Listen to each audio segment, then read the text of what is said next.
La la la la la la la la la la la la la.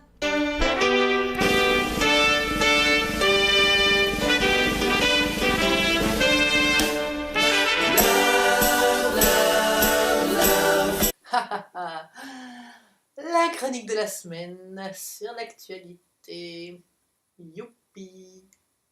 J'ai vraiment trop envie de te parler des réseaux sociaux qui se déchirent sur l'élection française et sur qui est le moins pire à élire. Que sous couvert de démocratie, des gens l'ont payé de leur vie ce droit de vote. Il faut voter, envers et contre tout. De Carib dans Scylla, de peste en choléra. Oui, parce que finalement ça se borne à ça. Extrême droite contre néolibéralisme à outrance. Précarité de peau et de culture contre précarité de statut.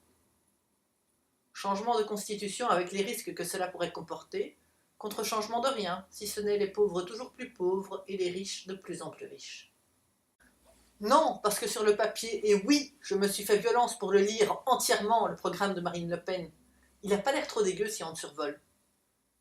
Mais parce qu'en s'y penchant un peu, elle donnerait presque les pleins pouvoirs aux forces de l'ordre et une remise en cause de pas mal de droits acquis pour la communauté LGBT+, avec l'abrogation de la loi Taubira.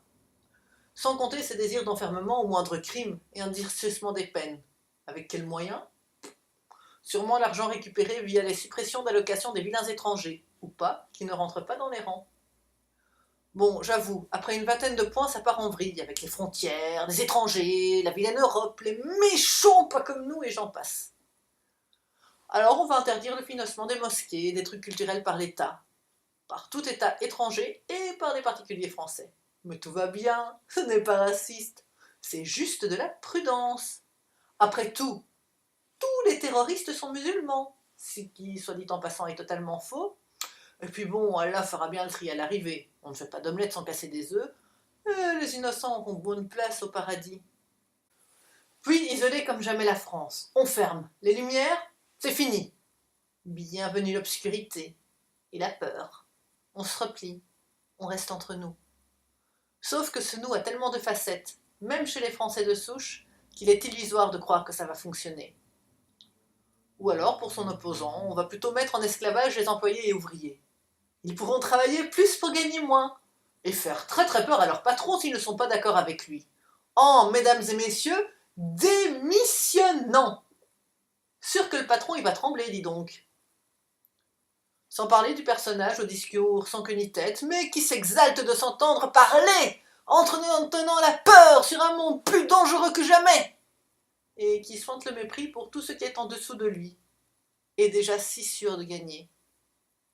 Il faudrait peut-être lui conseiller d'être libre, parce qu'il n'a rien compris. Le plus beau étant ses promesses de changer un monde qu'il a lui-même créé. Et pour l'une comme pour l'autre, des gens marchent derrière. Depuis la première heure. Croient sincèrement en leur poulain. Ben, désolé de vous le dire, mais la merde dans laquelle vous vous êtes fourré, vous vous y êtes mis vous-même. Bien malin sera celui qui pourra dire lequel est le meilleur, ou à défaut, le moins pire. Heureusement, il reste les législatives. Pour prouver que les humains français sont un peu plus que des moutons lemmings. Ou pas. Après, faudra pas venir se plaindre. Vous pour votre futur président, nous pour notre futur gouvernement. Après tout, la démocratie mériterait plutôt de s'appeler démocratie ou démolol. Parce que le peuple, il y a bien longtemps que les dirigeants ne l'entendent plus. La semaine prochaine, si tu es sage, je te parlerai sûrement d'autre chose, parce que franchement, ces élections, ça me gave, mais d'une force. Ou alors, je les adapte en scénario de film porno. Parce que Emmanuel et Marine, une érection à couteau tiré. C'est un très bon titre de prône en fait.